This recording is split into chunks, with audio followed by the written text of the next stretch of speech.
Hello guys, মই আজি আপোনালোকৰ কাৰণে এটা নতুন ভিডিও এটা লৈছো। ভিডিওটো আপোনালোকে চাব। আৰু যিসকলে মোৰ চেনেলটো আজি প্ৰথম পাইছে তেওঁলোকে প্ৰথমে সাবস্ক্ৰাইব কৰি লব। তাৰ পিছত ভিডিও সম্পূৰ্ণ শেষলৈকে চাব। এৰ কাৰণে শেষলৈ চাব যে মই আজিৰ ভিডিওৰ থ্ৰুদি বা আজিৰ ভিডিওৰ মাজেৰে আপোনালোক কি দেখুৱাব বিচাৰিছো বা কি ক'ব বিচাৰিছো। আৰু এই কথাখিনি আপোনালোকে শেষলৈকে চাই জানি লওক আৰু চাই লওক। মই এই ভিডিও এখানে লৈছো যে আমাৰ অসমত তিনিটা পৰ্যায়ৰ নিৰ্বাচন হৈ গল মানে প্ৰথম পৰ্যায় আৰু দ্বিতীয় পৰ্যায় হৈ গল অন্তিম পৰ্যায়টো আছে গতিকে মই এই দ্বিতীয় পৰ্যায়ৰ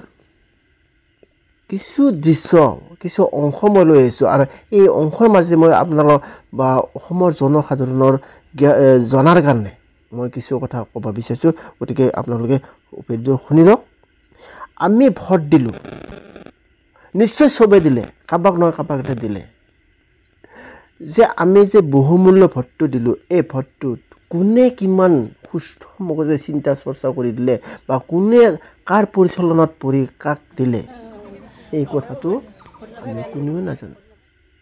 বা জানিলেও আমি নকওঁ গতিকে মই ইয়াৰ কাৰণে ক'ব বিচাৰিছো ভোট হৈছে আমাৰ ব্যক্তিত্ব আমাৰ একদম নিজা অধিকাৰ এই ভোট অধিকাৰটো কোনো আমাৰ পৰা কাঢ়ি নিব নোৱাৰে পিস্তল ডেগাৰিৰে আমাৰ যদি কৰে গতিকে আপোনালোকে ভোটটো দিওঁতে সদায় সুস্থ শৰীৰে দিব লাগে আৰু যি ভোট দ্বাৰা আমাৰ ভোটটো লৈ যিজন ব্যক্তিয়ে বা যিজন ডাঙৰীয়া জয় হ'ব তেওঁ যে দিল্লীত যায় অসমৰ বা আমাৰ দুখ অভাৱ অভিযোগ যেন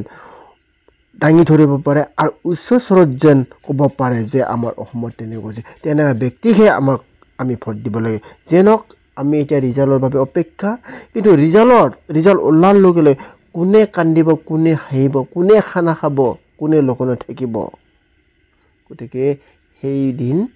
লৈ আমি অপেক্ষা কৰোঁ গতিকে বন্ধুসকল আপোনালোকে ভিডিও সম্পূৰ্ণ শেষলৈকে চোৱাৰ বাবে আপোনালোকক অশেষ ধন্যবাদ দিলোঁ আকৌ লগ পাম অন্য এটা নতুন ভিডিও লৈ